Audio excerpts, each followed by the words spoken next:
Kwanza ni taarifa ya habari, msomaji ni Mariam Mujahid. Tume ya uchunguzi wa matukio Oktoba 29 iliyoteuliwa na serikali nchini Tanzania inasema zaidi ya watu 500 waliuawa katika siku kadhaa za maandamano ya vurugu yaliyotokea baada ya uchaguzi wa urais wa mwaka uliopita. Hata hivyo, tume hiyo imesema madai ya kuwepo kwa makaburi ya pamoja hayajathibitishwa.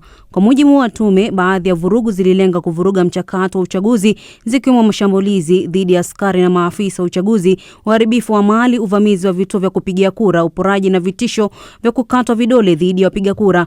Aidha, imeelezwa kuwa baadhi ya waandamanaji, hasa vijana, walitumia maandamano hayo kama njia ya kuwasilisha malalamiko yao kwa serikali wakitaka kusikilizwa. Marekani imesema hakuna muda mwisho uliowekwa wa kusitisha mapigano yake na Iran. Siku ya Jumanne, ikulu ya White House ilisema Rais Donald Trump ndiye atakayeamua lini vita vitaisha, ikidai kuwa hatua ya jeshi lake kuweka kizuizi katika bandari ya Iran imeathiri vibaya uchumi wa Tehran. Wakati huo huo, Iran imeapa kutofungua tena mlango bahari wa Hormuz. Hayo yakijiri, afisa mwandamizi wa Umoja wa Mataifa Alexander De Croo ameiambia BBC kwamba hata kama kati ya Marekani na Israel dhidi ya Iran vitaisha kesho, takriban watu milioni 32 duniani watarejea katika umaskini. Even if the war would stop tomorrow, hata ikisemekana vita vinaisha kesho, hali hii inasukuma angalau watu milioni 32 kurudi kwenye umaskini. Mara nyingi hawa ni watu waliokuwa wanaishi katika nchi ambazo kwa miongo iliyopita zilikuwa zimejitahidi kuwatoa kwenye umaskini, lakini bado wako katika hali dhaifu. Inaonyesha kwamba mambo yanayochukua miongo kadhaa kufanikisha yanaweza kuharibiwa ndani ya wiki 8 tu za vita. It takes only 8 weeks of war to destroy. Rais wa Lebanon Joseph Aoun ameishutumu Israel kwa kulenga waandishi wa habari nchini humo siku moja baada ya kuuawa kwa mwandishi Amal Khalil katika shambulio la anga. Waandishi wa habari walikusanyika katika eneo la Mataya Square mjini Beirut Alhamisi asubuhi kumkumbuka Bi Khalil ambaye alilengwa na shambulio la anga la Israel alipokuwa akitafuta hifadhi katika nyumba moja. Mpiga picha wa kujitegemea aliyekuwa naye Zainab Faraj alijeruhiwa huku vikosi vya uokoaji vikidaiwa kuzuiwa kufika eneo la tukio. Jeshi la Israel limekanusha madai ya kulenga waandishi wa habari au kuzuia upatikanaji wa huduma za uokoaji na kusema linafanya uchunguzi. Unaendelea kusikiliza taarifa ya habari kutoka idhaa ya Kiswahili ya BBC. Serikali ya Zambia imesema imeuchukua mwili wa rais wa zamani Edgar Lungu aliyefariki Afrika Kusini miezi 10 iliyopita licha ya upinzani kutoka kwa familia yake. Hili ni tukio la hivi karibuni katika mvutano kuhusu nini kifanyike na mwili wa kiongozi huyo wa zamani kufuatia mgogoro wa muda mrefu kati ya Lungu na mrithi wake Rais Hakainde Hichilema. Roncliffe Odit na maelezo zaidi. Serikali imesisitiza kuwa kama mtu aliyewahi kuwa mkuu wa nchi anapaswa kupewa heshima ya kitaifa na kuzikwa pamoja na marais wengine waliomtangulia katika eneo maalum la mazishi ya marais lililopo mjini Lusaka. Hata hivyo, familia ya Lungu imetaka mazishi ya faragha baada ya mazungumzo na serikali kuhusu mipango ya mazishi kuvunjika. Mwezi Agosti mwaka jana, mahakama ya Afrika Kusini iliamua kuwa serikali ya Zambia inaweza kurudisha mwili huo nyumbani na kufanya mazishi ya kitaifa. Familia iliwasilisha rufaa kupinga uamuzi huo, lakini kuhamishwa kwa mwili huo kumefuatia kutoweza kwao kuendelea na kesi katika mahakama ya rufaa, kwa mujibu wa taarifa ya mwanasheria mkuu wa Zambia Mulilo Kabesha. Jeshi la Nigeria linasema wanajeshi wake wameuawa na mgambo 24 wakati wa mapigano wa waasi kaskazini mashariki mwa nchi hiyo. Afisa mmoja amesema askari wawili walijeruhiwa waliposhambuliwa Alhamisi asubuhi katika jimbo la Yobe. Hawakutoa maelezo zaidi kuhusu ni kundi gani lililohusika. Kundi la Kiislamu la Boko Haram limeongeza mashambulizi katika miezi ya hivi karibuni likilenga kambi za kijeshi na vijiji katika majimbo ya Borno na Yobe. Uasi wa kundi hilo uliodumu kwa karibu miongo miwili umeua makumi ya maelfu ya watu na kuwafanya zaidi ya watu milioni 2 kuyahama makazi yao. Hii ni BBC. Na msikilizaji, taarifa ya habari za dunia imesomwa na Mariam Mujahid. Matangazo ya Dira ya Dunia yanasikika kupitia redio shirika mbalimbali Afrika Mashariki na kanda ya maziwa makuu, yako pia kwenye FM, tovuti yetu, Facebook na YouTube BBC News Swahili. Jioni huko nami Karorobi na mwenzangu ni Halima Nyanza akiwa Dar es Salaam. Kwako Halima. Asante sana Karo, na kwa kwanza moja kwa moja kama ulivyosikia katika habari zetu za ulimwengu, tume ya uchaguzi kuhusu vurugu za uchaguzi wa Oktoba 29 mwaka 2005 Tanzania imesema waliofariki dunia wakati wa vurugu ni 518, huku ikisisitiza kilichojiri ilikuwa ghasia zilizopangwa na kuratibiwa.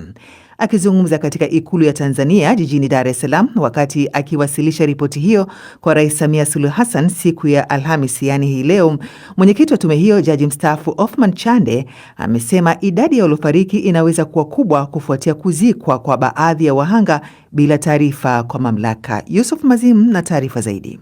Kwa karibu nusu mwaka Watanzania mamilioni walikuwa wakisubiri kwa hamu kabisa majibu ya maswali kadhaa, lakini muhimu kabisa, nini kilitokea Oktoba 29 mwaka 2025 wakati wa uchaguzi mkuu na muda mfupi tu baada ya uchaguzi mkuu. Lakini maswali mengine ilikuwa nini ni chanzo cha kilichotokea, nani walihusika, na zaidi ya yote madhara na vifo.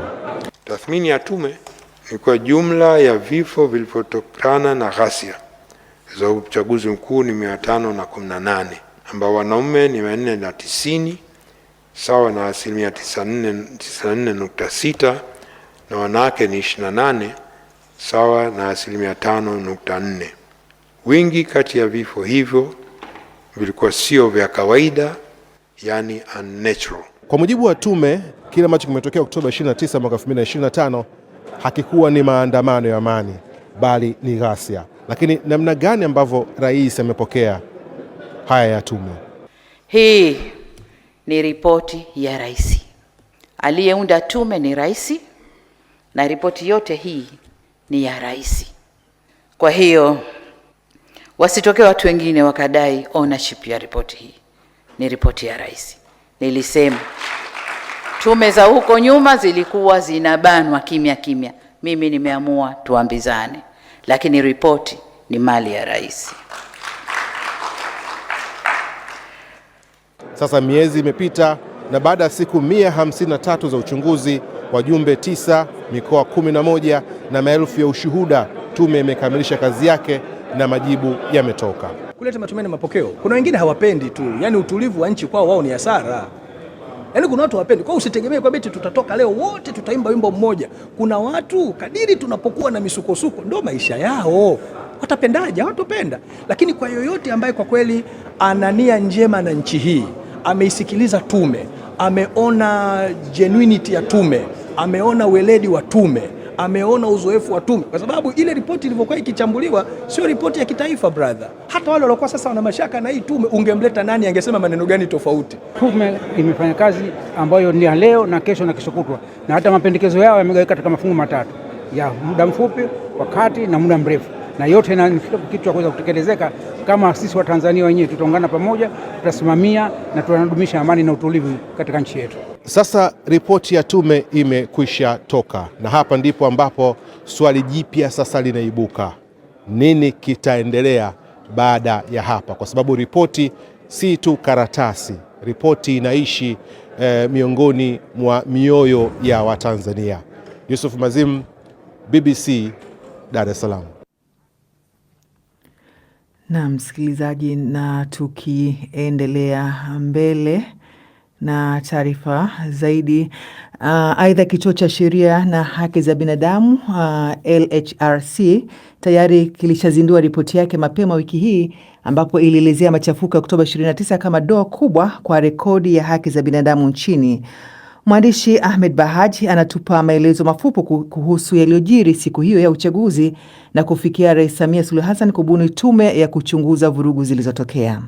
Tunaambiwa kwamba vijana wale walioingia kudai haki walilipwa fedha kwanza ndio wakaingia barabarani, na wengi wao waliingia barabarani kuendana na hizo fedha walizopewa. Je, fedha zilitoka wapi? Uchaguzi wa Tanzania ulikumbwa na matukio yaliyoweka historia: maandamano, vurugu, vifo na utumiaji wa nguvu kubwa kutoka kwa polisi. Niliangazia ripoti hii kwa kina, hasa raia waliopoteza maisha yao. Mwezi uliofuata wa Novemba, tume maalum ikaundwa kuchunguza matukio. Wajumbe 9 walitembea katika mikoa 11 ya wilaya 22 za Tanzania wakisaka majibu ya hoja 6 zilizowekwa mezani kwao kuhusu kile kilichojiri siku ya uchaguzi mkuu wa Oktoba 29 mwaka 2025 na siku chache zilizofuata. Wachambuzi wanataja ni matukio mazito zaidi kuwahi kushuhudiwa nchini humo tangu uhuru zaidi ya miongo 6 iliyopita. Ripoti zikaanza kuongezeka, vifo vya watu kadhaa, majeruhi na uharibifu mkubwa wa mali za umma na za kibinafsi. Sasa tangu kuundwa kwake hadi mwisho wa kazi zake, sauti za upinzani, wanaharakati na wadau mbalimbali ziliendelea kusikika. Baadhi wakipinga ule uhalali wa tume hiyo, wakisisitiza haja ya kuwa na chombo huru zaidi. Vyama vya upinzani ikiwemo Chadema na ACT Wazalendo viliongoza ukosoaji huo. Hatutambui tume ya uchunguzi iliyoteuliwa na ndugu Samia Suluhu Hassan aliyejisimika madarakani bila ridhaa ya wananchi na inayoongozwa na jaji mstaafu Mohamed Chan. Wakati mjadala ukiendelea nje, ndani ya tume kazi ikaendelea, na katika siku 90 za mwanzo tume ilikutana na makundi mbalimbali. Waathirika wa matukio, wanasiasa, vyombo vya usalama, vijana, viongozi mbalimbali pamoja na mashirika ya watu binafsi. Lakini muda haukutosha. Tume ikaongezewa siku ngapi? 42 na baadaye nyingine 21 zaidi ili kukamilisha uchunguzi wake. Na sasa baada ya siku 153 sawa na miezi 5 na siku 3, kazi imefika mwisho. Ripoti ya mwisho inayosubiriwa si tu na Watanzania, hata jumuiya za kimataifa zipo tayari kukabidhiwa. Ilikuwa safari ya miezi 5 na maswali mengi kutoka taifa linalosubiri majibu. Naam, ni Ahmed Bahaji huyo msikilizaji, lakini ripoti yenyewe ndio leo ilizinduliwa ama ilitolewa na rais alikabidhiwa. Kutokana na ripoti hiyo ya tume ya uchunguzi kuhusu vurugu za uchaguzi wa Oktoba 29 mwaka jana, Humphrey Mgonja ametembelea mitaa mbalimbali jijini Dar es Salaam kujua hali ilivyokuwa na kupata maoni ya wananchi. Ripoti ikiwa inawasilishwa na Jaji Chande. Kwa baadhi ya mitaa shughuli zilikuwa zikiendelea kama kawaida, huku baadhi ya barabara zikiwa zimetandwa na polisi pamoja na magari mbalimbali ya usalama. Nimejaribu kutembea baadhi ya mitaa kuweza kujua hali ilivyokuwa, na nimefanikiwa kuongea na wachache ambao wanatoa maoni yao baada ya ripoti hii kusomwa.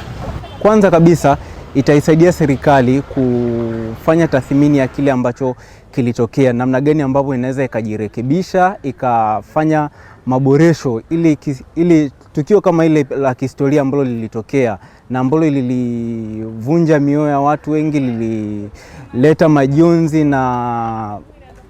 majonzi na makovu kwenye familia nyingi za Watanzania, kwamba namna gani tukio kama hili lisiweze kutokea miaka mingine au kwenye chaguzi zingine ambazo zinakuja hapo mbeleni. Watanzania walitaka kufahamu ni kipi ambacho kile kilichotokea Oktoba 29, wale waliopotea Oktoba 29, vifo vilivyotokea.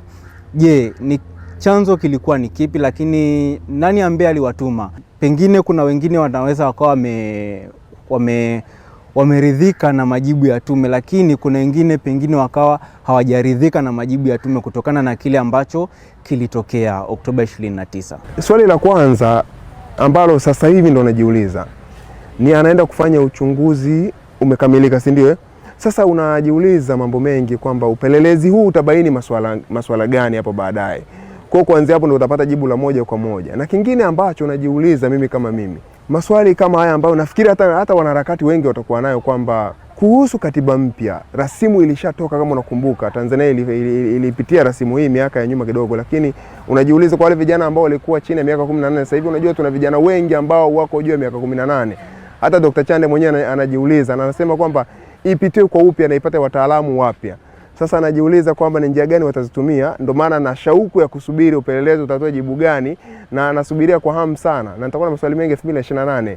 Tunaelekea uchaguzi mkuu. Je, tutakuwa na katiba mpya kweli? Ripoti hii kwa wengine inatoa matumaini, lakini kuna baadhi wanasema kwamba kusomwa kwa ripoti ni jambo lingine, lakini utekelezaji nao ni jambo lingine, na wengi wakitarajia kwamba huenda ikitekelezwa ripoti hii inaweza ikaleta matumaini na kuwafuta machozi kwa ambao wameathirika. Kwenye mitandao ya kijamii ni maoni mseto ambayo yamekuwa yakiandikwa huku wako ambao wakiona kwamba ni jambo kubwa lililofanyika la kutolewa ripoti hii. Wengine wanasema kwamba lipo la zaidi linatakiwa kufanyika, kwani sio mara ya kwanza kutolewa ripoti na isitekelezwe. Humphrey Mgonja, BBC, Dar es Salaam.